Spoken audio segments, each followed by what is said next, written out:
Excuse the anxiety. Okay. Look.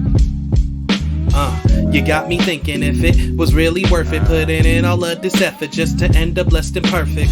But are not great defenses something used for our protection? Or are they just another way to force out imperfections? I guess I'm just defective, pointed in the wrong direction. The library in my head is one fucked up selection. Now children pay attention and you'll receive attention, cause after this I'll ask you an array of questions. A simple poster is just another band, another campaign slogan, making unique blander in the taste inside my mouth. Is it making it any better? Bitter sweetness of arguments and cold December weather. But anywho, who am I and who are you? And if we're on the subject matter, what the fuck you gonna do? Cause when the shit hits the fan, are you going to take a stand? I prefer if you stay put, keep on holding my hand, cause I'm just a little lost. Keep off topic, and if we're on the topic, then yes, I lost it. Don't worry about me, I'm not sinking. It's just after every thought, shit got me thinking, and I'm just a little lost. Keep off topic, and if we're on the topic, hell yes, I lost it. Don't worry about me, I'm not sinking. It's just after every thought, shit got me thinking. Hey guys, what's going on? Welcome to the 40 Ounce Fridays podcast, episode 35. Thanks for coming by this week. Hope you guys are enjoying your week. Hope you guys are having a great weekend, and we're going to get right into it this week. The main subject I want to go over today is fandom. Just, general, mainly anime community fandom and things of that nature. And like last week I talked about balancing a story between reality, suspension of disbelief, and fantasy. So with this, I want to go over more of balancing an anime fan's, or a nerd, it can be a nerd in general. I'm going to bring up anime more than likely, like I usually do. But balancing your real life with your personal interest, your hobbies, like whether it be anime, video games, movies, comics, sci-fi, whatever you're into, like nerd community stuff.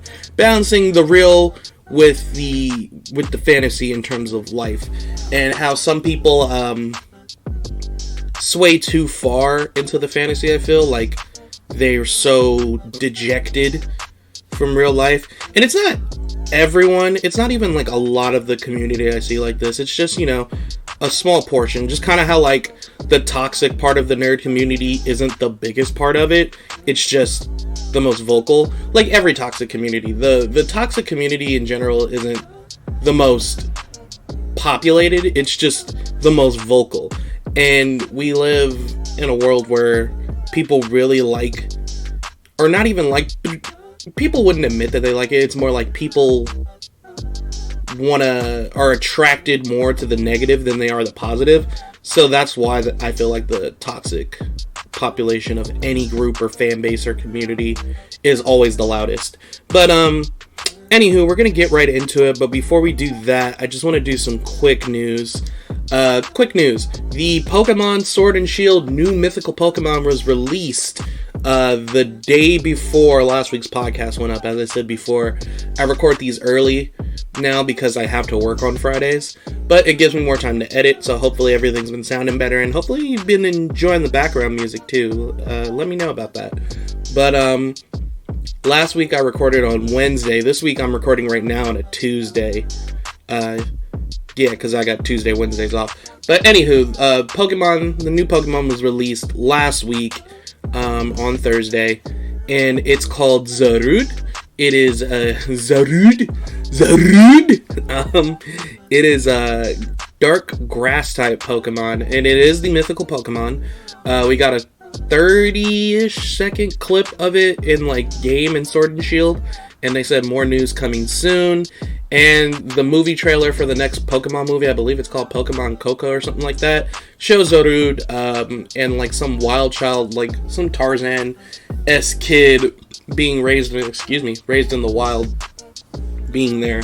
And I know a lot of people, I know me especially, was confused by why Zarude was introduced in a region more based off of like Britain and stuff like that. The British really have like this affinity and like for apes, and it goes back into their history.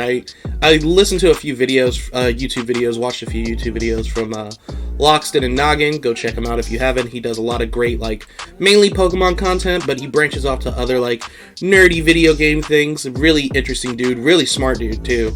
So, if you're into, like, the science of Pokemon or other video game worlds and facts, and want to understand better and try to break it down and maybe think of a reason why this could exist and how it could be possible, check out his channel. And also, Hoops and Hip Hop. He is a straight-up Pokemon YouTuber. He does Pokemon countdown videos, Pokemon lore videos, theory videos, and he makes music remixes of Pokemon songs. So you can check him out. And he has a Spotify, I believe, too, for his music as well, if you want to check out his music. So give him a listen, Hoops and Hip Hop. But I watched some videos from them. They go a little bit deeper into the actual, like, lore or popular or, like, possible theories of where the inspiration for Zarude came from. I won't go too deep into it because I don't want to paraphrase what they're saying, because I'll probably paraphrase it badly, or I'll just straight up be copying them. But just know, you know, Britain has a nice little fun history with apes, and they've always been fascinated by them, especially, you know, things like Tarzan 2 and the story of King Kong. So Zarude being in there makes sense. There's also some urban legends about, like, ape-like cryptids in England and British culture like that. So if you want to check that out too. So it kind of makes sense, and it makes sense with the movie too, especially thinking of Tarzan, because Tarzan was a man who was raised in the jungle by apes, and it looks like the movie with Zarude and this boy, because he kind of has, like, clothes, and or not clothes, like whatever he's wearing and, like, his little design patterns are very similar to what Zarude's design is. So he probably follows him around and sees Zarude as, like, some kind of parent figure. So it could be like a Tarzan relationship in that nature. So I'm kind of excited for that makes me more excited for the movie, because I'm like, oh, that's kind of interesting, and it makes me more excited for the Pokemon, knowing that we could have, like, some cool little lore like that. So yeah, that's Zarude. Also, I'm more excited about this. I love Pokemon, don't get me wrong. You know I love Pokemon. All the fucking Pokemon podcast discussions we've had about Sword and Shield. We've been talking about Sword and Shield ever since I started doing the podcast, honestly. So, you know I love it. But the other bit of quick news I want to go over is the Final Fantasy VII Remake demo. As of Monday, it got released, like, midnight on Sunday, I believe. But, you know, that's Monday. So, as of yesterday, demo of the Final Fantasy VII Remake was available to download in the PlayStation Store. If you can't find it in the PlayStation Store, because I tried to search it and nothing came up, but my friend on, one of my friends on Facebook shot me a link, and it led me straight to the thing to download it. I don't know why you couldn't search it. Maybe it was too early and it just wasn't appearing in the search engine or whatnot, but you can indeed download the demo and play it now. It takes about 1 hour, maybe a little less, depending on how long you're going to take on it, and it's the beginning of the bombing mission. So we see it's pretty much the demo I saw a video of, and the demo build Maximilian was describing. Maximilian dude. But it was fun. I got to, like, experience it, and that was something for me. Not gonna lie, I teared up a little bit when I played it and it started up, and it's because, like, you know, I've seen I've seen that opening sequence, and it was like the opening sequence starting off with Aerith. It wasn't like that full video opening we got a piece of a few weeks ago. But even still, like, you know, seeing it in front of me on my TV, on my PlayStation 4, like, knowing I was gonna play it, controller in my hand, like, it felt so different because, yeah, you can see gameplay trailers, yeah, you can see the opening trailers, you can see all these videos they post, but, you know, a lot of people, you know, when it comes to games, are very jaded nowadays, and they kind of have a reason to be. We've been lied to before, we've been misled, they've only given pieces of information, and then you find out things after the fact. So I appreciate that when I downloaded the demo and started the game, knowing that this is an older build than what the final product is going to be, even to see how beautiful this game looked. When the camera panned down and it was Air's face, and you could see all the details. You could see pores on her face. You could see everything, the individual strands of hair. Like, you guys, this game is fucking beautiful. Like, watching the trailer, yes, of course, you're gonna see it and you're gonna love it. But playing it is such a different experience, because that's when you know it's real. Like, at the very least, I know the demo build is like that shit is real. That shit is, and they're working on improving it. The game is about a month away. Oh my god, like, a little over a month. Comes out April 10th, but still. Oh my god, dude. It took my breath away. Like, I was so excited to play this fucking demo. And yeah, I teared up when the camera zooms out. It's showing all of Midgar, and then it says Final Fantasy VII Remake, and it's like, dun, dun, dun, dun, dun, dun. It just brought me back to when I was like, what, like 10 or 11 when I first played Final Fantasy VII, and I'm 26 now, so it's just, that was a fucking trip. That was like a 15-year trip.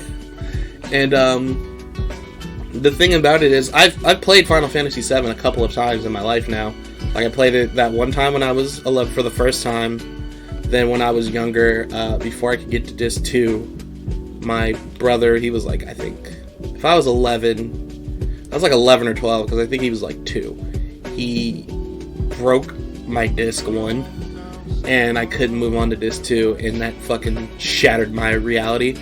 But I got an emulator, and I got to play through it for the first time, like, a few years later. I was in high school about that time. I think I was like 16, maybe 17 years old. So that was a trip to actually get to play it and finish it. And I currently have it on my Switch. The only reason why I haven't really been playing it on my Switch is because other games have been coming out, you know, like Pokemon. I play Smash every now and then. I played Valkyrie Chronicles 4. I'm still playing Tales of Vesperia. Things like that. And I've already played Final Fantasy VII, the original, so I'm just like, I don't really have a desire to play through it again right now because so many new games are coming out.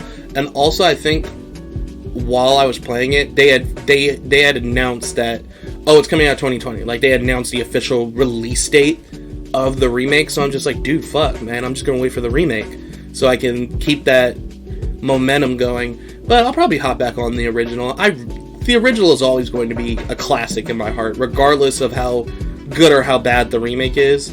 The original is always going to be that classic game that really brought that, like, fuck, dude, RPGs are cool. That was, like, the game that made me love RPGs, mainly JRPGs. And the remake, when I played, when I saw that opening cinematic, remake gave me that same feeling in my heart as when I first played the original. So I was just like, thank you guys. Gameplay, fun as fuck. As soon as, it's just like you saw in the videos and how Max described it, Cloud hops off the train, the camera goes, you know, to that third person view, and you're playing. All the transitions into cutscenes, from cutscene into gameplay, from gameplay into cutscene, all of that stuff, smooth as fuck. It's like a movie camera angle change. No loading screens. Nothing was like a black loading screen waiting. Not that that's a bad thing, because we're kind of used to that as long as it's not too long. But the fact that it was just seamless transitioning throughout the entire thing was insane. And I fucking loved it. Were there issues, any bugs with the demo? Yes, I will say there were. I started playing the demo Sunday night at about like 1:30 when I had downloaded it. And I was like barely into like the beginning of the bombing mission. Like barely. We hadn't even gotten to like the main gate to get to the reactor yet. And the game did crash on me. I gave it the benefit of the doubt though, because it is a demo and it is an older build. But I'm going to be fully honest with people and not just lie because I love Final Fantasy VII so much. The demo did crash on me once. I'm sure other people have had that happen to them. Another one of my buddies was saying he had a bug where sometimes the music would just cut out. It'd just be like the sound effects of the environment and whatnot and the fights, but there was no music playing. So, you know, there's things like that. So I guess they have their reasons why they delayed the game, like pushed back the release date by a month, because the game was supposed to come out. The game should have been out around now-ish, shouldn't it have? Like, I think the original release date was like March, something like early March, and then they pushed it back by like a month. So I'm sure they had their reasons. Maybe they were, you know, ironing out the kinks. But when I played it again yesterday when I got home from work, it played through smooth, no issues whatsoever, no crashing, no music cutting in and out, none of that. So, you know, it could just be an occasional bug, but still a bug nonetheless, but it is the demo, so I'm not panicking. We'll see what happens when the game officially comes out. The gameplay, super fun, very, very smooth. It is, you know, press the button to attack, this and that. But I think the thing that's going to make the battles unique and a bit more strategic, especially the further you get into the game, is understanding your character's roles. So you have, like, Cloud. He's your main character, of course. Big-ass buster sword. Cloud can use the sword to block gunfire and approach the enemy. He can dodge roll really smoothly to get to different angles of an enemy if they're about to do, like, a big sweeping attack. Dodge roll to the side, slash them up, and then each character has... You press square to do, like, their, you know, general combos, and X opens up the command menu to do special moves. Like, Cloud's special moves were Braver and Focus Thrust. So you had, like, this straight dashing sword stab, and then we all know what Braver is. So, he has stuff like that. So you have ATB gauges, and when they fill up during combat. And when you get a bar of ATB, you can use, like, a spell that cost MP and like 1 ATB gauge, or you can do one of your special moves which will cost ATB depending on the gauges. Like Barrett, he had a move that was like a big giant blast attack from his gun, but it cost 2 ATB gauges.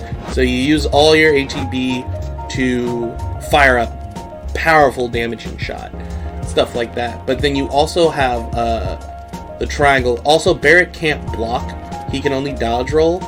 But Barrett has a gun, so you just hold square to fire his machine gun rapidly, and then triangle fires like a volley of powerful shots that take time to recharge, but if you press triangle repeatedly, you'll charge them up faster. So Barrett is your shooter, he's going to hit people that Cloud can't reach above high shelves. He's a heavy hitter, and though he can't block, he is a bit beefier than Cloud, so he can take more damage, so he can be out there shooting. He's not as hard to stagger. He has a move that costs 1 ATB gauge that gives him like increased defense and resistance to staggering. So that helped me out, especially on the boss when I had to shoot and that thing was shooting missiles at me. Barrett was just tanking the fucking missiles, dude. But there's also another thing. Each character has like a special ability thing that you can use by pressing triangle. And Cloud's was mode switch. So he has his standard mode where he holds his, you know, Buster Blade classic style, does his classic Cloud bread butter like sword swing combos, stuff you would see on like Smash Bros. And if you press triangle, he goes into what is it called? It escapes me what it's called. But it's pretty much a different stance. He holds his sword up, kind of like in this rapier-esque fashion, like this big ass beefy sword, and he hold it up in front of him, ready to like pierce you, it looks like. And he's a lot slower when moving in this mode, but he's also more powerful. Like his sword combos do a lot more damage, and they're different combos. Also, Cloud will counter you in this mode immediately when you successfully block an attack. You cannot block or counter gunfire or magic in this form though. So when you evade it, you go back to your standard position. So that's something for Cloud, so you can switch between those stances for different situations or different combos, get different setups. Barrett's special ability for the triangle button was that volley fire like I was talking about, and you press triangle to recharge and reload it. And then, of course, they have their limit breaks, so you can see that. Cloud's first limit break in the original Final Fantasy VII is Braver, but now that's just one of his ATB moves. His first limit break in this game is Cross Slash. And then Barrett's is kind of like a new variant. It's named something different, but it's kind of essentially Big Shot. That's what it looks like to me, at least. So that's fun. So you get different play styles depending on your different characters, and you can switch between the characters to play as them, and then the other people will be AI controlled. Or if you want them to do a certain special move with their ATB gauge, you can open up their command list, have them do a move, set yourself up to do a move so you can tag team, take advantage of a situation, have Barrett use a spell, and then boom. Or have Cloud heal Barrett, while have Cloud, when you're playing Barrett and you're shooting and you're taking damage, have Cloud heal you with a potion in the back. And once it's staggered, have Cloud go to the front and deal like a heavy sword swing for damage. It's cool, dude. I liked it a lot. Is it perfect? No, but, you know, it's only that first initial demo. Maybe I need more practice at it. Maybe there'll be differences once the full game comes out. But I am excited for this fucking game. It is super, super fun. I enjoyed it. I had a good time. Other people might say, like, they liked it, but they didn't think it was that great. Everyone has their own opinions. I haven't heard a lot of bad things. The one bad thing I saw, my friend Jose showed me this. Here, let me look it up, actually. I believe. He messaged me this morning.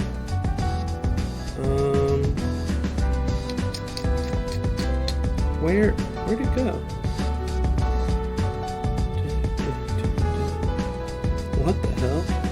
That's weird. Whoa.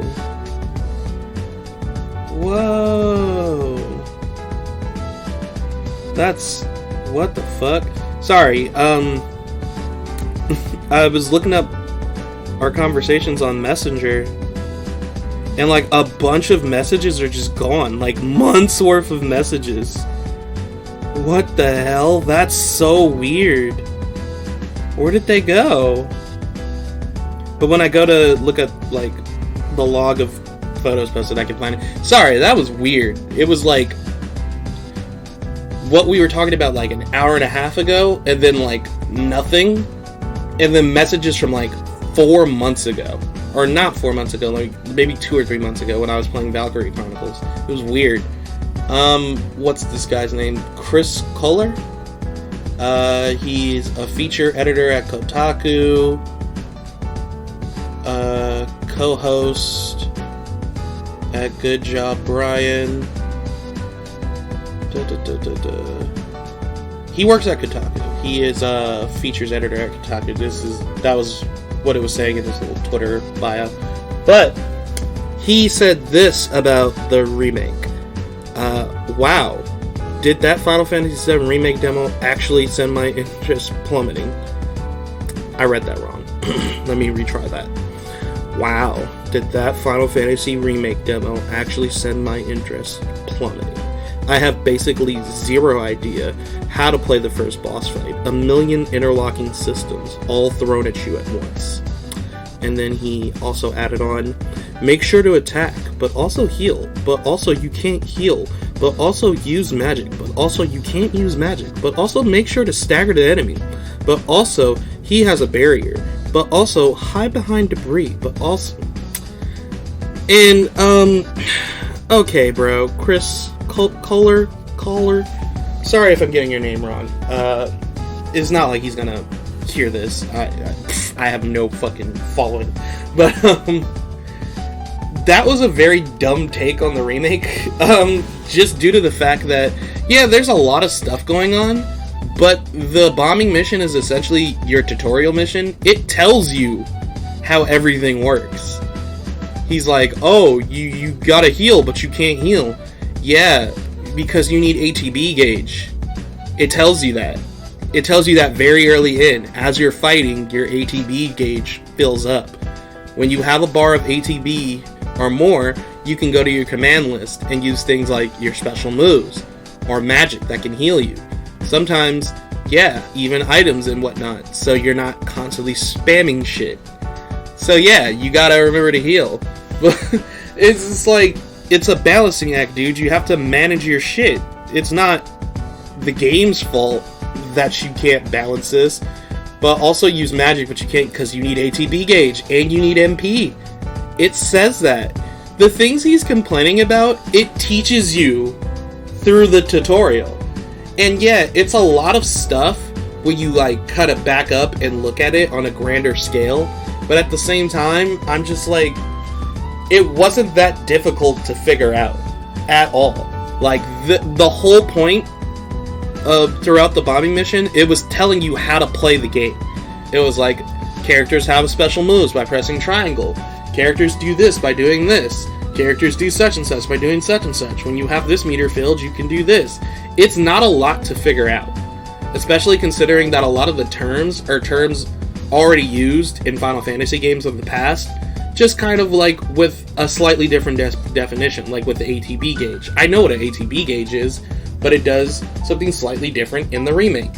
And I don't know. I feel like he didn't want to take the time to learn the game.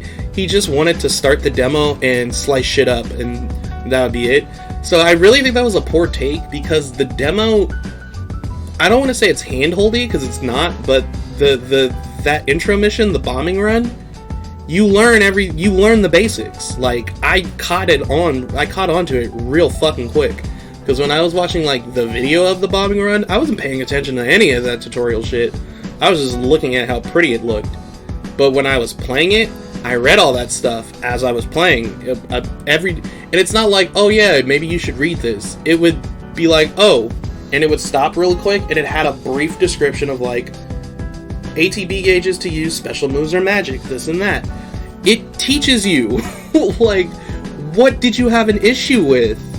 I'm sorry that you couldn't pick up on basic shit, my guy. But, anywho, I'm rambling on and on about this. Last thing I want to touch on the remake demo, though, the remake in general, is it was recently confirmed that first of all, this game is episodic. We've been known the FF7 remake was going to be episodic. We've known it for years. And there was that outcry, people were complaining. I didn't really like the idea of it at first either, but knowing that the FF7 remake episode 1 is 100 gigs, and they said it's going to take around 40 hours to complete, plus there's a lot of extra stuff. You can actually explore Midgard, look around shit, and do other stuff. That's going to be a fun time. It feels like, instead of making the game, like, episodic, it's more of, like, a game series. You know how, like, we have, like, our Mass Effect trilogies and our... Like, it feels like it's going to be, like, smaller scale versions of those, like, game series.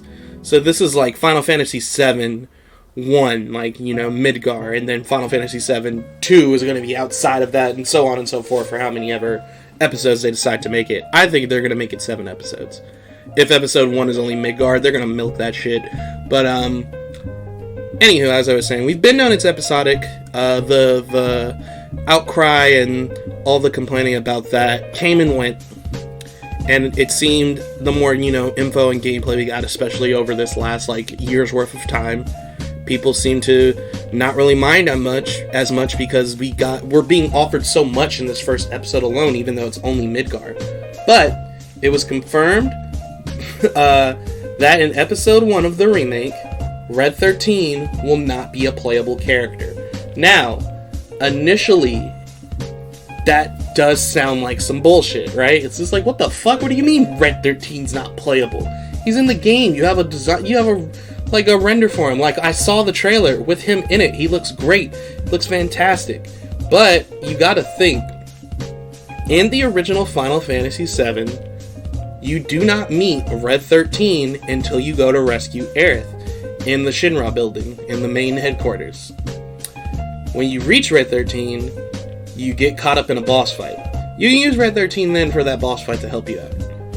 Then, you try to make your way out, so maybe you'll have some random enemy encounters where you can use RedXIII again, a little more. Then you get arrested.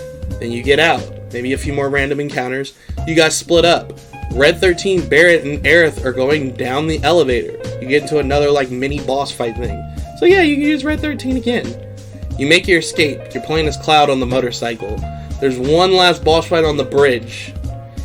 And then you escape Midgar. So, you got to use RedXIII for, like, 2 boss fights and, like, a couple of random encounters that you probably don't actually need to do either. So, and then you leave Midgar. If episode 1 is only Midgar and ends with you on the bridge about to leave into the world map, and that's how episode 1 of the remake ends, then you would only be using RedXIII for like 2 fights, especially considering the way the remake is structured. I'm sure like that later half of that Shinra building to the Air of Rescue, the later half when you do meet RedXIII, is going to be semi-linear, which means you're not going to have a lot of freedom to just run around the Shinra headquarters while you're trying to escape it. So why would you need to play as RedXIII? So to me, it makes sense that he's not playable, because why would they program him into the game to be playable with his own unique little moveset and style and special effects and skills and all that, just for like maybe like 20 minutes to an hour's worth of time, and then the episode ends? You would barely get to play as him. While instead, they could just focus episode 1 on making sure Cloud, Barret, Tifa, and Aerith are fun and exciting to play as throughout episode 1, and take the time on those 4 characters. Then in episode 2, we can get RedXIII right off the bat. They've had more time to work on him and make sure he's good to go. And then he can be shipped out with a batch of characters, like with RedXIII, Kate Sith, Tifa, or not Tifa, Yuffie. Why'd I say Tifa? Yuffie and maybe Sid. And if not, depending on how they form these episodes, maybe Sid and Vincent get introduced on episode 3. I don't know. We'll see what happens. Maybe the rest of them do get introduced on episode 2. Who knows? I don't know how many episodes the game is going to be. But you get what I'm saying. It makes sense why he's not playable. But, you know, people are throwing a fit because they can't play as RedXIII for the 20 minutes of game he would be in episode 1. And then people started, like, acting shocked that this game was episodic. Like, what do you mean? It's only going to go through Midgar? It's like, they've been fucking said it's only going to go through Midgar. They've been fucking said this game is episodic. Did you guys forget? Just because they said it was episodic a few years ago doesn't mean they changed their fucking minds. Like, it's still episodic, and they've been saying that. They've been only showing gameplay of Midgar because the game for this episode only fucking takes place in Midgar. So now you guys are shook? So now you guys are angry again because you can't play as one character for 20 minutes and need an excuse to bitch about why you can't play as the character for 20 fucking minutes of the game. Now, if episode 2 starts and we find out that you just period can't play as RedXIII or any other characters, maybe you can only play throughout the whole game as Cloud, Barret, Tifa, and Aerith, and then Aerith, we know Aerith's gonna fucking die, so then you can only play as Cloud, Tifa, and Barret. Yeah, I'll be pissed right the fuck off with you. That shit will not make sense. But that doesn't seem to be the case. It just seems like for this episode you can't play as him, and it makes sense why you can't. There's no reason to. You would barely get to use him. It's not worth the time doing. You could just wait until next episode, and people are like, they put him behind a paywall. They didn't hide him behind a paywall. It's an episodic game. You knew this from the jump. If you don't want to pay for these episodes for the remake, don't buy the remake. Simple as that. It's really not that big of a deal. If you don't want to pay that much money for the remake, if you don't feel like doing this, if you don't like the direction it's going, you can always play classic Final Fantasy VII. I've been saying this, regardless of how good or how bad or how okay or how whatever the remake is going to be, however it is, the original will always be there. It's not going anywhere. The original FF7 is available on fucking everything. It's on the Switch. It's gonna be on Xbox One, on the Game Pass. It's on PS4. It's on PC. You have options. It's on mobile, I believe, too. I believe you can get it on your phone. You have fucking options to play this game. I got it for like $12 on the Switch. I think it was discounted from $15 or some shit like that. But I know that. I know when I get the remake, and if I don't like episode 1 of the remake, maybe I'll be like, hey, you know what? This isn't for me. I'll just stick to my classic FF7. And I can always cop back on my Switch and play the classic Final Fantasy VII. Not a problem for me. And it shouldn't be a problem for you. Simple as that. That's all I'm saying. It's just like, if you have issues, don't get it. It's that simple. It's that fucking simple. And I know I've said that with other games like Pokemon and other shit like this, but for this situation, since it is a remake, it makes more sense to say, like, if you don't want the remake, don't buy the remake and just play the original. It's like, clearly you don't want a remake, so then just play the fucking original. This shouldn't hurt you at all. It's gonna stain its legacy. It's not gonna stain its legacy. If it does, the remake could do awful. Let's say this is an awful fucking game. God forbid. I don't want anything to be bad. Ever. Even if it looks like it's going to be bad, I don't wish it the worst. I wish it the best. But, let's say this game is awful. It fucking bombs. That doesn't mean the original FF7 is going to cease to exist. Just play the original FF7. That's exactly what my plan is. If this shit sucks, I'll be like, oh well, and I'm gonna hop back on my OG game and love it just the same. But that's about it for the remake, and that's about it. That was some long-ass quick news. That was a full segment about the remake and some issues, but I'm passionate about my FF7, you guys. So we're gonna get into the Yu Yu Hakusho episode review, and then we'll talk a bit about, fandom stuff. But before that, just some quick news, or not quick news, HiK-Upp Recommends news. For gaming, I recommend Dragon Ball FighterZ Season 3. I ended up getting FighterZ Season 3 and Season 1 and Season 2 and FighterZ on my Switch, pretty much because I was like, well, I'll just get the Season Passes on my Xbox because I already have FighterZ on my Xbox. They were not discounting the Season 1 Pass for FighterZ on the Xbox, or the Season 2 Pass, and the Season 3 Pass just came out, so it wasn't discounted. So, $35 for Season 1, and then it's like $20 for Season 2 and Season 3. So I would have been paying $75 for some fucking Season Passes. That's more than the game. Or I could go on my Switch, get the game and all 3 Season Passes, along with, because they were all that stuff was discounted, and I had some gold points, and I got all that shit for $65. So I was just like, fuck it, I'll get this shit on my Switch. And I did, and I'm loving Season 3. I'm having a good time. I have my team formed. My team is Ultimate Gohan, Android 17, because he's a fucking monster. I love Android 17 in this game. Oh my god, he's so good. And Videl. Videl is super good for they're all really good for mix-ups, and they all work really well with each other into supports, and it just feels so good to successfully land combos with any of these characters, especially Videl. Oh my god, getting into all those flips and tricks, moonsault kicks, jumping into the air, flipping these niggas into the ground, into your ultimate. Oh, it's so good. I've been practicing a lot. I still suck at the game, but like I said, I'm practicing getting there, so hopefully we get there. So I definitely recommend, I think I recommended FighterZ last week too, but I hadn't played FighterZ in forever, and I've been playing it like every day since I got it. So yes, please get yourself FighterZ Season 3. FighterZ Season 3 definitely changed the game. There's a lot of new mechanics. They have a little Z dojo mode where you can train and learn all the new mechanics and all different mechanics in general. They have this little tournament of power mode, which is kind of like a survival mode thing. Super fun. I think it's way more fun than arcade mode. And it's easier to win Zenny in that than it is arcade mode. So I say go do that if you're trying to get some Zenny to get new costume colors and lobby avatars and all that fun shit. Recommends for anime. Ooh, I had it planned in my head. I was like, I'm gonna recommend this one. And now I don't remember what I was going to recommend for an anime. Oh, shit. I hate when I do that. I hate when I'm like, dude, I'll recommend this. This is good. And then I forget what I was going to recommend to people. It'll come to me.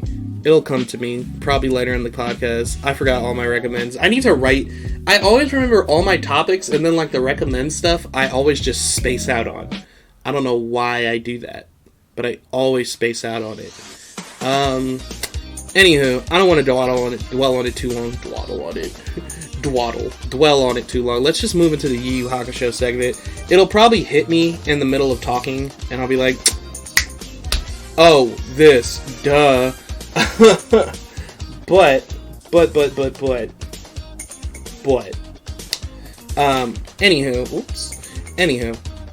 let's jump into Yu Yu Hakusho Retrospective, our Yu Yu Retrospective for episode 8 of Yu Yu Hakusho, which is The Three Eyes of Hiei. So, we have reached the finale of the Three Monsters arc in Yu Yu Hakusho, this case involving Yusuke fighting Goki, Kurama, and Hiei in order to retrieve the 3 items stolen from Spirit World's vault. The Orb of Boss, which takes the souls from fucking children.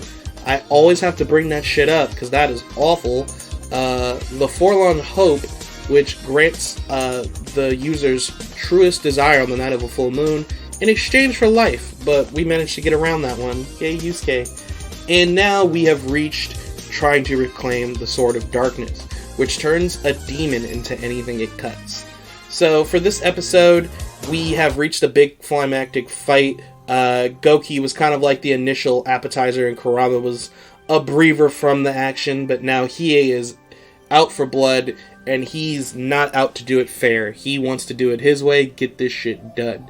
He blames Goki's ignorance for his loss and Kurama's compassion for humans for his, and he is like, I'm not doing that shit.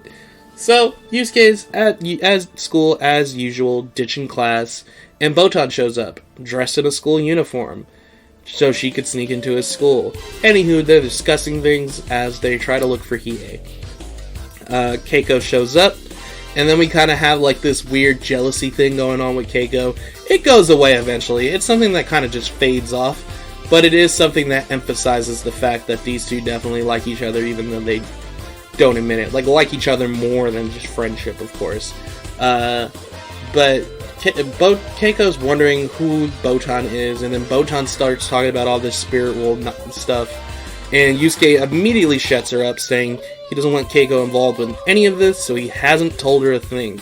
Which only worsens the jealousy factor, because Keiko can clearly tell Botan and Yusuke are hiding a secret, and they don't want to tell her anything. So now Keiko's like, they're probably having some weird relationship behind her back.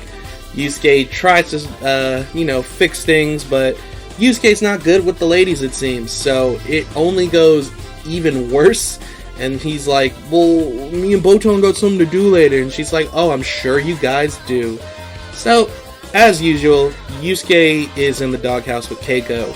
But this time, Hiei sees what's going on with his psychic Jiganai powers and his horrible little demon henchman, talking about who Keiko is, da-da-da-da-da, and Hiei sees a weak spot. So, as Keiko is walking home, pissed off with Yusuke that day, Hiei shows up and is like, haha, Night Slash, bitch. It just, cuts her down, and does not kill her though, but he does cut her with the Sword of Darkness.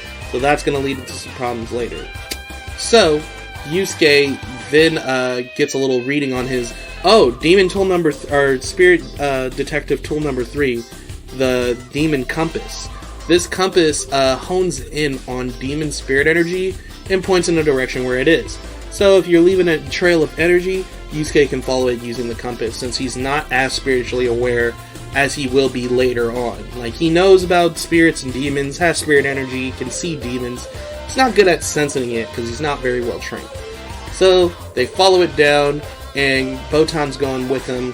Botan talking about Hiei's using his telepathy to talk to her and say horrible things. Something that a lot of people forget is Hiei has fucking telepathy. And I never forget it, but it's always kind of just like, oh yeah, he does, huh? Like, it's always in the back of my mind, like, Hiei has telepathy. And I feel like that's one of his least used powers. And I don't think it's like super crazy advanced telepathy. I think it's like really basic stuff.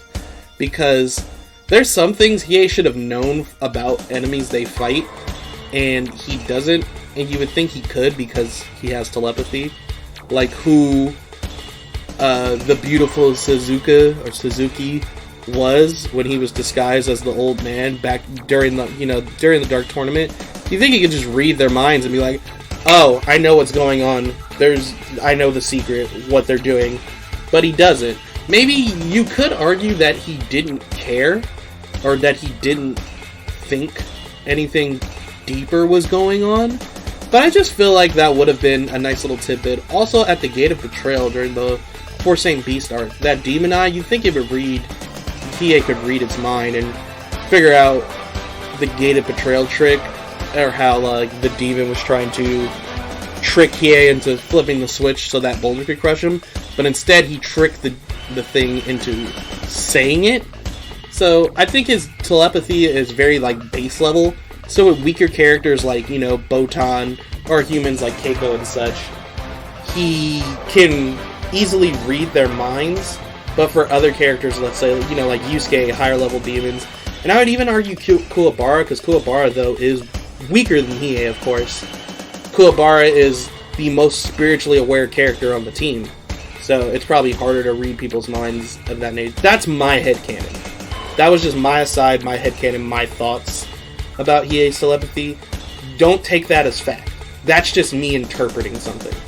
Anywho, he's contacting Botan through telepathy, telling him that he has Keiko hostage, and that they gotta bring the other 2 items to him if they want Keiko alive. So they meet him at a warehouse. Boom! Showdown at the warehouse. Let's get it. So they bust in. Hiei's there talking his shit, has Keiko, and Yusuke, you know, foolishly, but what other choice did he have? Brings the other 2 items to the warehouse. Hiei seems to be a man of his word and gives him Keiko back. But something's wrong. Keiko has a strange little marking on her eye, or on her forehead. And what that is a Jigan eye. Pretty much Hiei's little symbol or signature, like trademark, since he himself has a Jigan eye. Something that Spirit World didn't know about up until this point, really. And it's a powerful, you know, magical eye of the spirit, is what they describe it as. So, since Hiei cut her with the Sword of Darkness, she's going to become his demon slave once the Jigan eye opens. And then Yusuke's like, bullshit, that's not going down. So while Yusuke goes to step up and fight Hiei, Botan uses all her power that she can to suppress the eye opening. Because once that eye opens, Keiko is a demon. But Botan's going to have some struggles with that, and using too much of her energy against this demonic force could actually kill her. So Yusuke has to hurry up. Time is really precious in this fight. As Hiei's, you know, bragging, talking his shit, Yusuke's growing gradually more pissed off. Hiei knows Yusuke is, you know, stronger than most humans and has spiritual energy and is spiritually aware.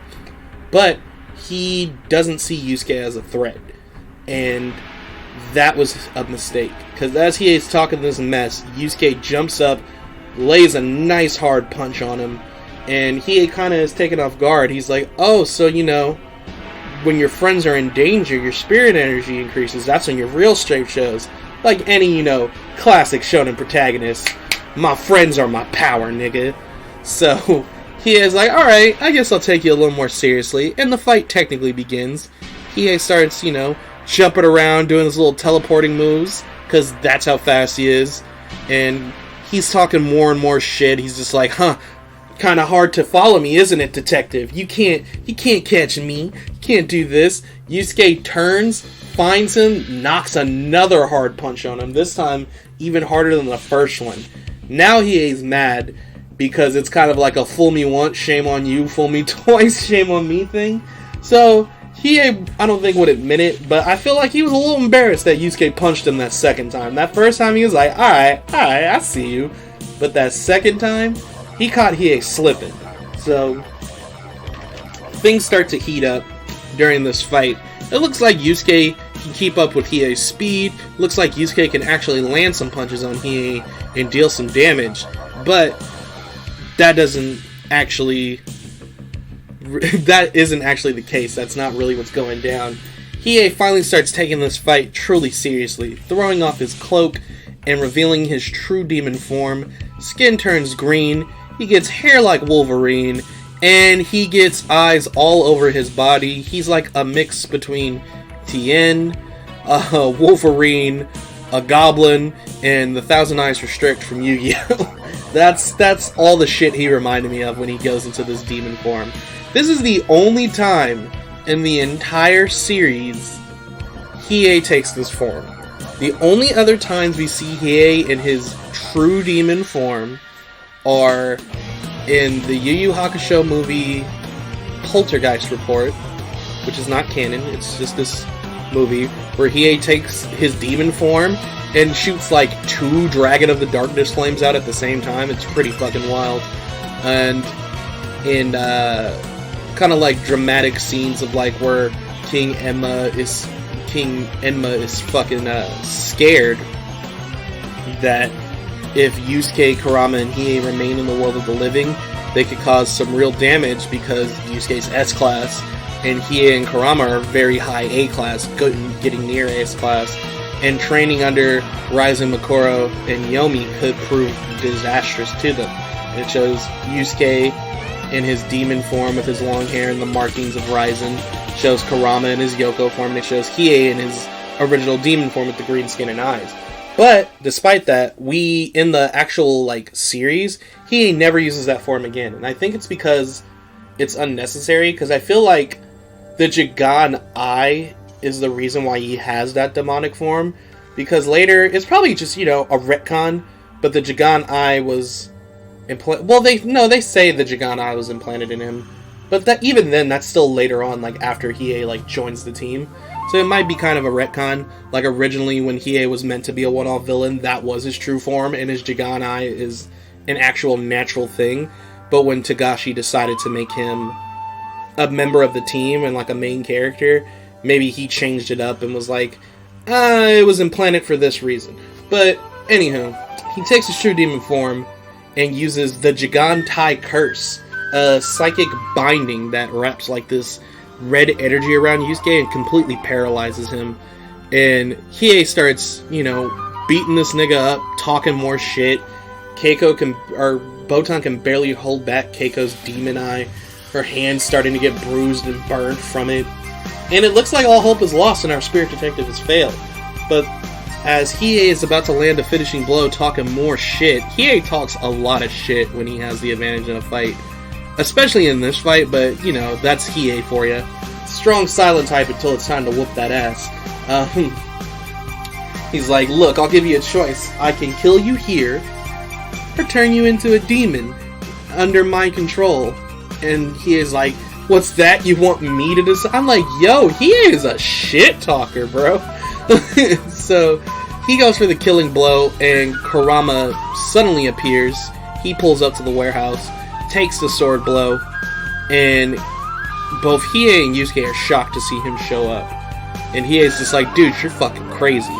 And one of my favorite Hiei lines is in this episode, where Kurama cuts his hand along the blade of Hiei's sword while he's still stabbed, and then smears, or like, whips the blood up into Hiei's Jigan Eye. And Hiei's like, my eye! My Jigan Eye! I was just like, nigga. I love dubs sometimes. Because I really think the dub to Yu Yu Hakusho is one of the best dubs ever, but that line always fucking kills me. My eye! My Jigan Eye! It's just like, yes, we get it. You have a Jigan Eye. It just reminds me of DBZ Abridged. My spaceship! My space armor! We get it! You're from space! That moment's not supposed to be funny, but I find it fucking hilarious. So, anywho, we're still struggling to get the W. Hiei's eye is temporarily messed up, which means he can't use the Jigan Tai Curse, but he still has all his demon strength and an advantage on Yusuke. Yusuke's energy is still increasing during the fight, due to the fact that his friends are in even more danger. Kurama has a hole in his stomach. Botan's hand is practically burning, trying to hold Keiko back from becoming this demonic entity. Human demon slaves are all around the warehouse. Shit's about to go down if Yusuke doesn't end this now, so his spirit energy keeps increasing, which freaks Hiei out. And I really like this fight sequence, though it's really short. Hiei throws a hard punch at Yusuke, knocks him back. Yusuke tries to counter, Hiei dodges. Then they have like this sequence of like 5 seconds, and it's kind of like repeating-ish frames, but it looks really cool of them just jumping around each other back and forth, trying to land a punch or a kick, and it looks really neat. And then, of course, Yusuke can't land a blow. Hiei gets him. Hiei does like a little 4-piece combo. And Yusuke gets an idea that might be his only hope of winning the fight. So as Hiei goes in to finish him off, Yusuke surprises him by firing his spirit gun. Keep in mind, Yusuke isn't trained to use the spirit gun, so he still can only use it once a day. So that's his one shot. He tries to fire at close range as Hiei approaches him. Hiei, of course, sees it in time and is fast enough to jump over it. Yusuke at first looks shocked, and he's weakened because of the drain of spirit energy and falls to his knees. Hiei then is just like, you almost had me there, nigga, but looks like you couldn't. Boom! Hiei gets shot in the back by the spirit gun, falls to the ground, and is damn near defeated. He is wondering how it happened because he dodged the attack. We look over his shoulder and see the forlorn hope is cracked. And he is like, I get it. He predicted me to dodge, and then it bounced off the mirror and shot me in the back. He knew I was too fast for him. So Yusuke smugly remarks, look, I won, that's what happened. And Hiei calls him clever, his demon form turns off, and he passes out. Yusuke has taken the victory, retrieved all 3 items, got the antidote in the Sword of Darkness to cure Keiko and the other people, I guess. And everything's all solved for them. The funny part about the whole mirror bounce thing is Kurama and Botan actually call Yusuke really smart for doing that, and then Kurama's just like, you must have knew the exact trajectory and this and that to bounce that beam off the mirror. And Yusuke's like, nah, just a lucky guess. And the thing about these early cases, pretty much Season 1, up until the 4 Saint Beast arc mainly, the thing about these earlier cases is a lot of the times when Yusuke wins due to a little bit of luck. It's his own natural, ferocity. He's naturally tough, he's naturally strong, he's a Street Fighter kid. He's quick to think on his feet in a fight at some points, and a bit of luck that Yusuke openly admits that he has. We see that several times in cases, and in the 4 Saint Beast arc, we see that he can't just rely on luck alone. That's some later character development stuff we see with Genkai. But he's like, yeah, I just remember in class they bounced light off a mirror, and I thought, hey, maybe I can do that with the spirit gun, so... And then Botan was like, what would you have done if it didn't work? Then I guess I would have died. So, it's just one of those things with Yusuke's character. It's just like, a bit of luck can win the day. So, it goes to the next day. Botan and Yusuke are talking about the case, and Yusuke's bragging that he saved Koenma's ass. And Botan informs him that he didn't, because when King Enma came back, he noticed the Sword of Darkness had some bloodstains, and the forlorn hope was completely shattered. So Koenma's punishment was 100 spankings from King Enma himself. Which Yusuke finds fucking hilarious since Koenma is in the form of a toddler. So the day is saved, but Yusuke forgot to tell Keiko about Botan. She then finds them both on the rooftop again talking, leading to some more of a jealousy factor towards Keiko and Yusuke's relationship. Yusuke, does the cliche, wait, Keiko, I can explain kind of thing, and Botan does her little quote, little corny quote, and the day is saved. And that is episode 8, and the conclusion of the Three Monsters arc. This is a good first case. I think it had a good balance. The 3 episodes as a whole had a really great balance of like comedy, mystery, action, things of that. I felt like it all meshed together really well, especially since it's an earlier case. It has a little more like freedom to do what it wants to kind of like form up the vibe you're going to feel for Yu Yu Hakusho throughout the story from here. So it was a good case to kick things off. No one cares about Goki, that's why we never saw him again.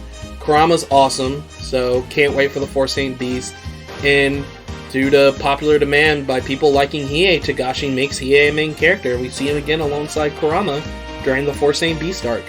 But we won't be seeing them for a couple of weeks, because next week we're doing episode 9 and we're moving into the Genkai Tournament arc. The Genkai Tournament arc introduces us to, of course, the Psychic Genkai, Also, Kuwabara makes his fighting debut, official Spirit Fighter debut. You know, my boy gotta hit him with the Spirit Sword for the one time. Fun initial character development for Kuwabara. A good amount of character development for Yusuke in this arc. Some fun fights, some really fun fights, and some cool moments. And we get introduced to the GOAT herself, Genkai. Come on now, Genkai is sick. I don't know why they didn't make a Funko Pop of Genkai. Like, Botan's cool, don't get me wrong, but I'm surprised we didn't get like a Toguro one with the initial 4. Like, it should have been the initial 4 in Toguro, or the initial 4 in like Genkai. I would have loved a Genkai Funko Pop. I don't even really like Funko Pops. I just like Yu Yu Hakusho. So if they make more of them for Yu Yu Hakusho, I'm gonna buy them. Just know I'm gonna buy them. But I have all the current ones now. I'm like looking at them as we speak. But yeah, we're moving into that arc next week, and so I hope you guys are excited for that one. That's a solid arc. That's when we really start seeing Yusuke start to grow as a character. So far, in terms of like development, it's not development wise, it's more of like you get to see all the different angles of Yusuke's personality and who he is in the initial, like, you know, ordeal to get his life back. It shows that he is a good person, and he sees that people actually care about him, and there's something worth living for. And then with the 3 monsters, you know, you get more of Yusuke, you get to know him and love him a lot more. So this is the first arc where we see actual growth in his character, and we get a lot more of Kuwabara and see more of his personality, more of him laid out, and what his potential is going to lead to as the series progresses. So you're getting a Yusuke Kuwabara arc going here. One of the 2 Yusuke Kuwabara arcs. We had that, and then we had the Tarukane Stronghold at the end of Season 1. But yeah, hope you guys enjoyed hearing my Yu Yu retrospective this week. 3 Monsters arc I thought was really fun, and it was short and straight to the point. 3 episodes, didn't need to be any longer than that. So moving on into the main topic of today, I wanted to talk about the balance between reality and fantasy when it comes to being mainly a fan of anime, but not just. I'm using anime as the main example, but not just that. Mainly like video games, manga, comics, tabletop games. You know, things of nerd culture. Balancing the idea of your real life with your fantasy life. And I know a lot of people outside of the community, I've said this before, like to stereotype everyone in this bubble that they're this nerd that doesn't do anything but sit around and play video games all day or watch anime all day. They don't talk to anyone. They're detached from the world. It's weird that in 2020 we still have people who see everyone within the community like that. But we definitely do still have people like that. I see people posting and talking about that shit all the time, like we're some losers that have no life, which is really weird considering the fact that there's such vocal minorities all throughout the nerd community that talk to each other and intertwine with other groups and talk about, you know, whatever it may be that cross paths with each other. And they're a very social group. Like, they're a very social, networky type group, especially online. The stigma that online friends aren't real friends, I feel is weird. I don't have a lot of online friends nowadays. Like, most of my friends are, you know, people I know in real life. I have, like, you know, a small circle of close friends, and then, like, outside that small circle, a bigger circle of, you know, friends, and then outside that, I have acquaintances and whatnot. Not because, oh, you know, I don't want no new friends. I'm 26 years old. You know, it's harder to meet new people when you gotta work all day and then you go home and you're tired. But you want to socialize with the people you do now. But that's besides the point. I find that weird to think. But back when I was younger, I had a lot of online friendships. And not because, like, oh, I didn't have real friends. It's like, no, I had friends in real life and I had online friendships. And the friends I had in real life would share the friends that I knew through online interaction, whether it be, you know, MySpace back when MySpace was a thing, and then, you know, Facebook early into high school, shit like that. And I find it weird that people think, like, those aren't real friends. It's like, yeah, they are. Yeah, they are. You know, it depends. There's fake online friends, just like there's fake friends in real life. It all depends on your perspective and who you're actually talking to. But, you know, I'm not talking about, catfishing thing where I had online girlfriends. I didn't really do that. Not that I don't think long distance. That's another thing. I can't really speak on long distance relationships because I haven't really been in one before. But, anywho, before I get off topic with this bullshit, and so you know, first of all, you got that stigma, which I find completely false. There are stories of people who met through World of Warcraft and then end up getting married, but not only getting married just like on World of Warcraft. No, they meet and... Ooh, excuse me. Shit, that was a burp. God damn. I'm not cutting that. Who not only get married like within the world of World of Warcraft, no, they met in real life and got married in real life too, because they bonded and they met through a game, and they talked about more stuff than the game. They probably talked about personal things in their life. They probably like were really friendly. They were buddy. They had feelings and expressed those feelings towards each other, and it sprouted into love. The thing people don't get is you can have communication and like have serious talks and other kinds of talks with people you meet online. Just because I play an online game with, like, let's say I play an online game with people I only know through the game. That doesn't mean all we're talking about is the game, you know what I mean?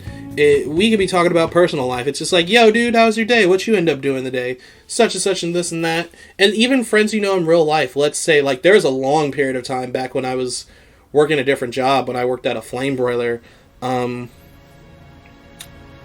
there's a lot of times where, what was I going to say? I was busy. Like, I worked all the time, and I worked long hours at some point. Sometimes I worked a lot of overtime or a double shift.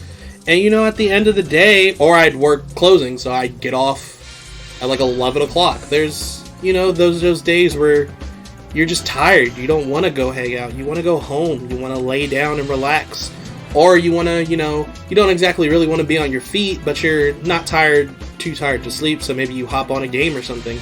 Me and my friends would play games online all the time back in those days because we were all so busy and we didn't have time to meet in person constantly. So we, like, mainly Overwatch, back when Overwatch was first coming out, I remember. We played Overwatch together all the time, and we would talk, you know, through the group chat on Xbox and laugh and tell jokes, play the game seriously. You know, there'd be times where we'd just be playing the game and, like, talking about the game because, you know, we'd be in a match. But in between, or even on just, like, some jokes, like playing, like, casual, like, quick matches, we'd be talking and laughing and having a good time and, you know, asking about everyone's life, like, what they're up to, what they're doing, what's going on.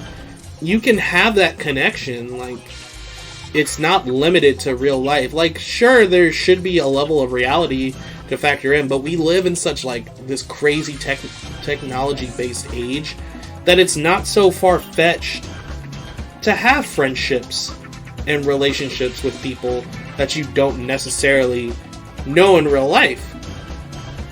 So there's that aspect of it where people can find a balance between reality and fantasy, where they can find a source of reality through fantasy, if that makes sense. Like, through an online game, like an MMO or something like that, you make these long-lasting friendships. There's people who become best friends because they were a party or a guild together at an online game.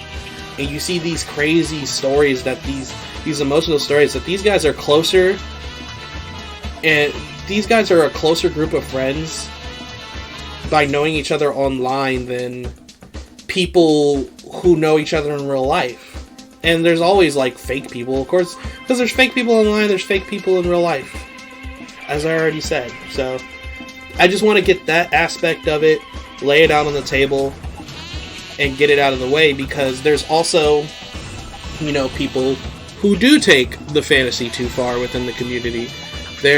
All stereotypes stem from some kind of truth. Regardless of what that truth might be, all stereotypes stem from some kind of truth. The stereotype is a result of that truth getting twisted and distorted. But there has to be some sort of basis, right? There are a lot of people in the community, not a vast majority, but there are a lot of people within the nerd community, mainly in the anime community, that are very recluse. I know friends who are super into anime that are very recluse. They don't like, going out all the time. They like to, just kick back, stay home, watch anime. Maybe they're not as social as other people.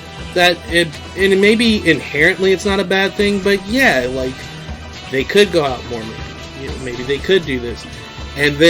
But at the same time, that's just them. Maybe they're just a very introvert person. I'm an introvert.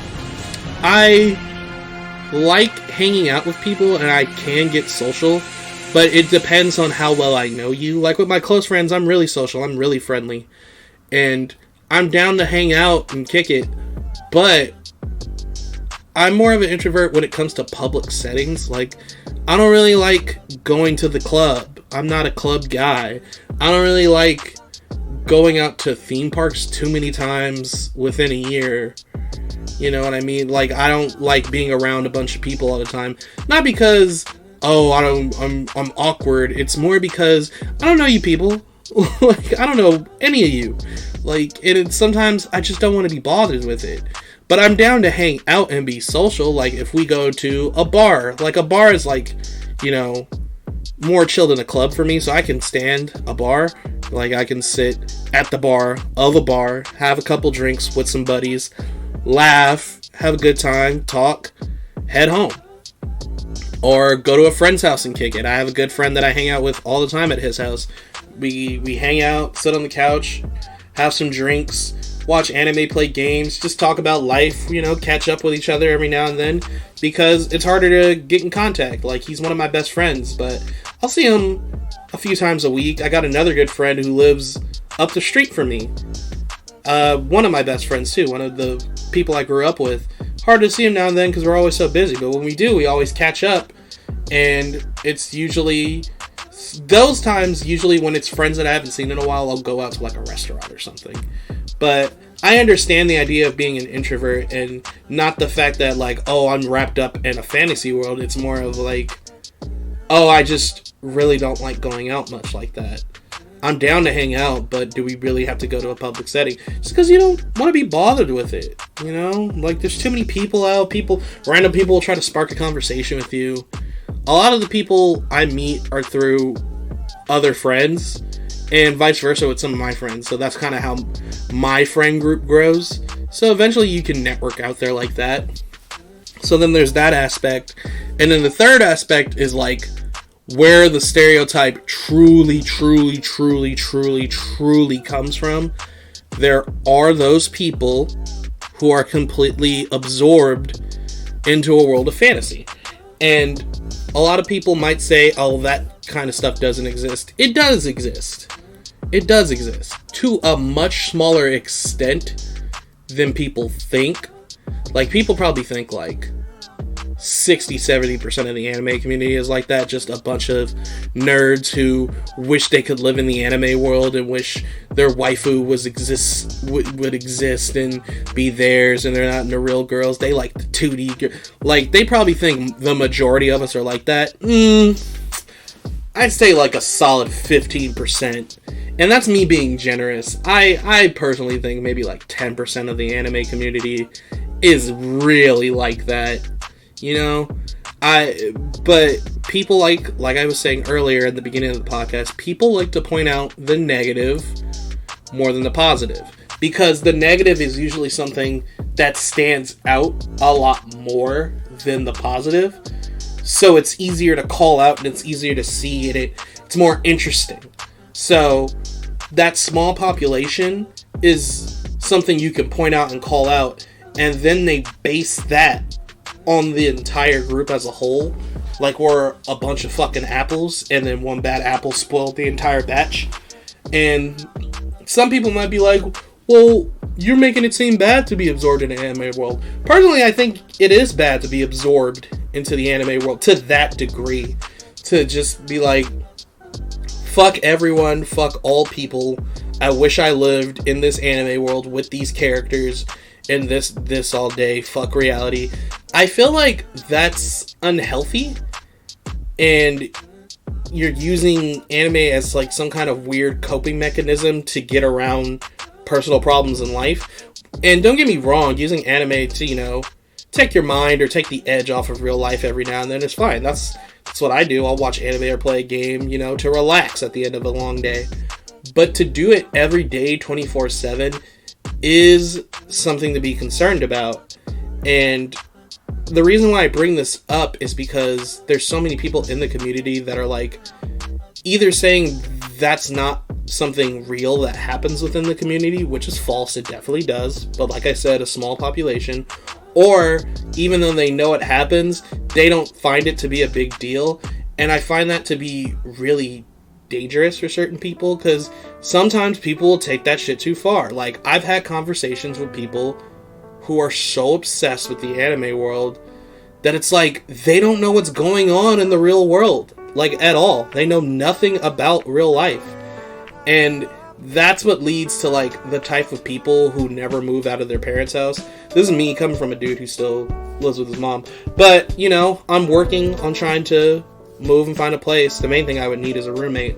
But even still, I still go to work. I socialize at work with people, with coworkers. I'll still go out and hang out with friends and talk about real life, things like that. I'm an adult. I have my girlfriend. I go see her. We go out on dates. We do things.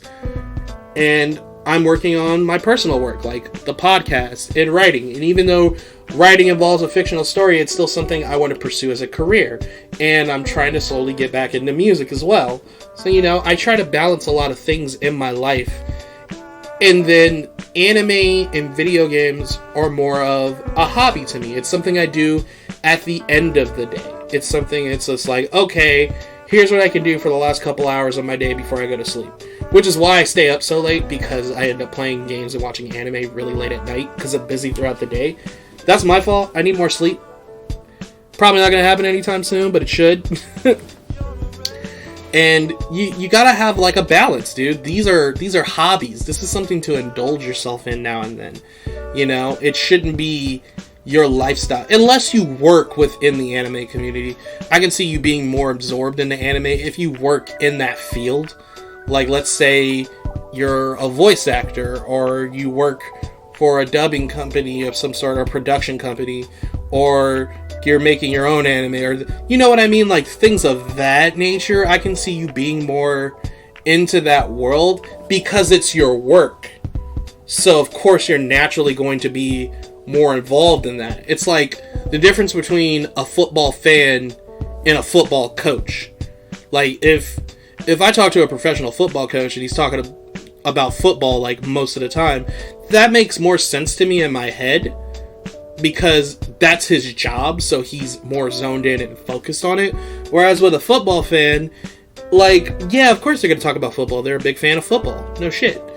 But if that's all they know and they don't really know anything else about life, I'm going to be concerned about them just as much as I'm concerned about the kid or the guy who only fucking knows about anime and doesn't really know much about doing taxes or getting healthcare, or the political situation going on currently, or, like, you know, life shit. You, at the end of the day, you gotta be an adult. So unless this is really, like, your job in your life's work, I feel like you shouldn't be that obsessed over it. Again, I'm saying this to the very, very, very small minority of people within the community that are like this. But there are still people in the community that are like this. And I feel like ignoring it isn't helping them. And they have to understand, like, yo, dude, life sucks, but at the end of the day, you need to get up and just deal with it. Life sucks ass, but you gotta look at the beauty of it. You just gotta roll with the punches. Shit happens. No one asked to be born, but we're doing it the best we can, you know? I don't want to get too deep into it, but yeah, the three perspectives of that is something I wanted to point out.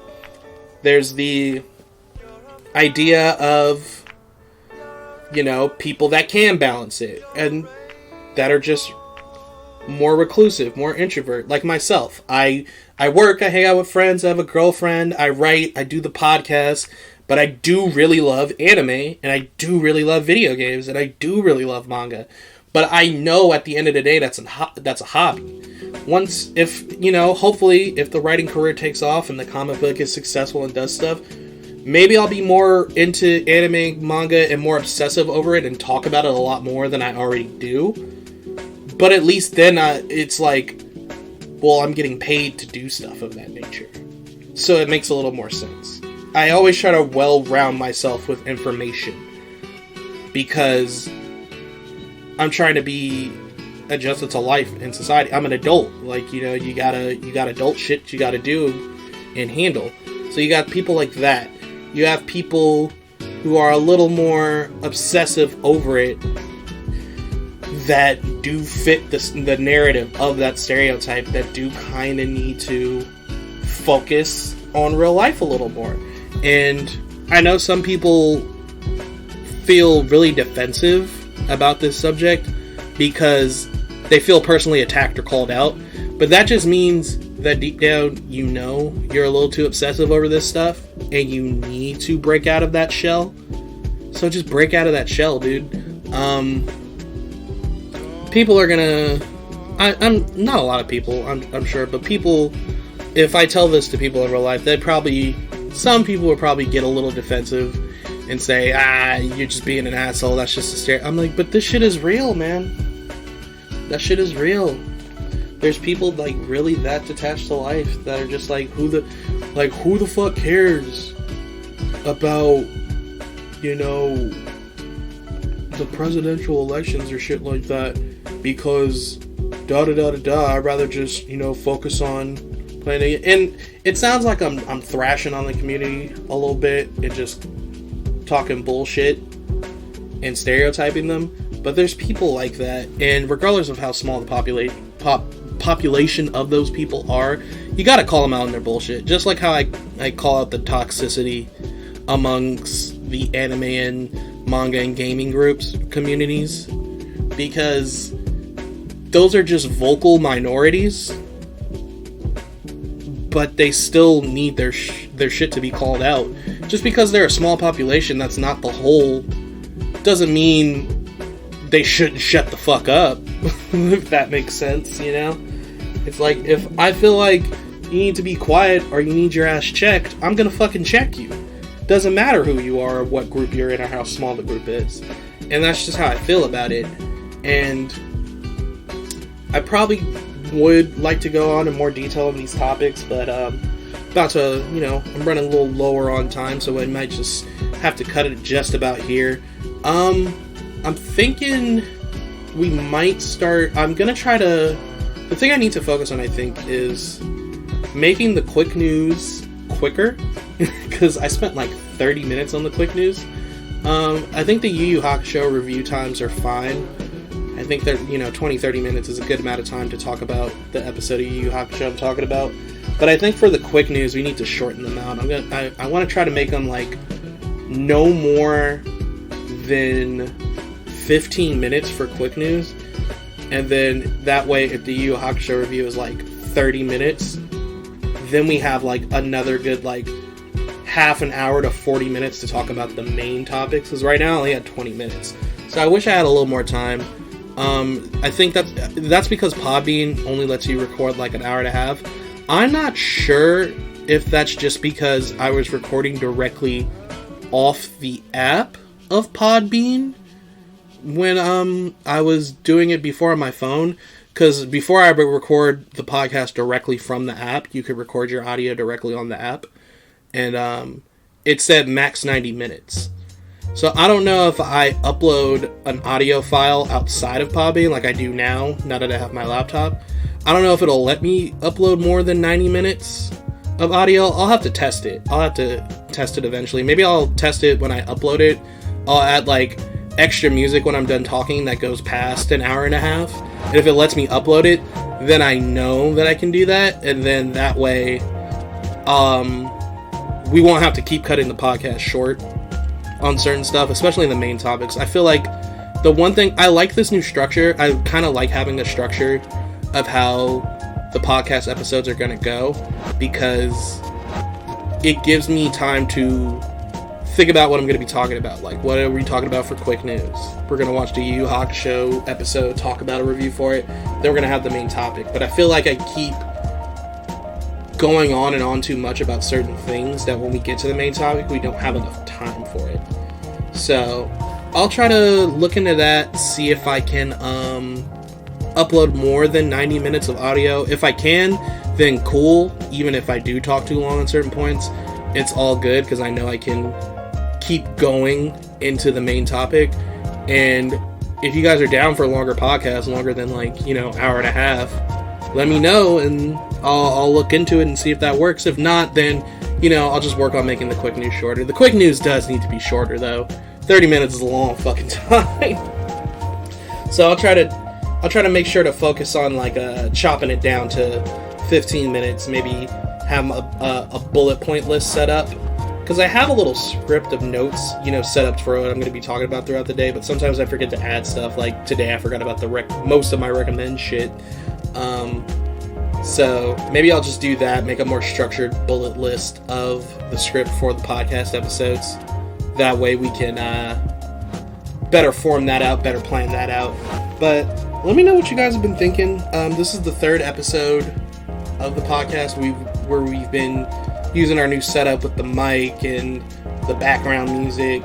So hopefully you guys are enjoying it. I personally think it sounds a lot better from the older stuff I did. But let me know if you guys like it. The few people that have told me in person or through messages on Facebook and shit that are like, yeah, it sounds better. I enjoy it. So hopefully you guys feel the same. I hope. So just plug in my shit. Follow, like on Podbean if you like the podcast. I also upload it to the Facebook page. That's Art Project. So if you want to follow us on Facebook for updates on the comic book as well, those slowly trickle out. Excuse me. Those slowly trickle out every now and then. But if you want up-to-date info on what I'll be talking about for the podcast when the podcast goes up, instead of just waiting for it to upload on Podbean, that'd be the best place to do it. I also upload the podcast on YouTube. I have it on the YouTube channel. It's just called, the YouTube channel is also called Art Project. I just do it to do it, just so I have another place so the podcast can be. It's nothing like it's not like I'm trying to grow a YouTube channel on there. I would probably have to make a lot shorter. I've been thinking actually about doing the podcast like little segments or pieces of the podcast, 20-minute pieces where I talk, and uploading that audio as video clips up on YouTube. That way people can just listen to a piece or a segment that they want to hear about instead of just sitting there listening to the whole hour and a half podcast. Let me know if you think that'd be a good idea. Maybe I'll consider trying to do that. Just releasing little segment videos of it up onto YouTube. See how that goes. Maybe it'll get some traction. Like I said, I'm not trying to make a YouTube following, but if I could, that'd be cool. And of course, we are now on Spotify. So just look up 40 Ounce Fridays podcast on Spotify and you should find it. All the episodes are up there. So that's about it. And I will catch you guys next week. Thank you guys for listening. Please have a good Friday. Have a great weekend. Next Friday, what are we talking about? I don't know. We'll see when we get there. Thanks, guys. Have a good weekend and bye. But anywho, who am I and who are you? And if we're on the subject matter, what the fuck you gonna do? Cause when the shit hits the fan, are you going to take a stand? I prefer if you stay put, keep on holding my hand. Cause I'm just a little lost, keep off topic. And if we're on the topic, then yes, I lost it. Don't worry about me, I'm not sinking. It's just after every thought, shit got me thinking. And I'm just a little lost, keep off topic. And if we're on the topic, hell yes, I lost it. Don't worry about me, I'm not sinking. It's just after every thought, you got me thinking. You got me thinking. You got me thinking. You got me. You got me. You got me thinking. You got me thinking. You got me. You got me.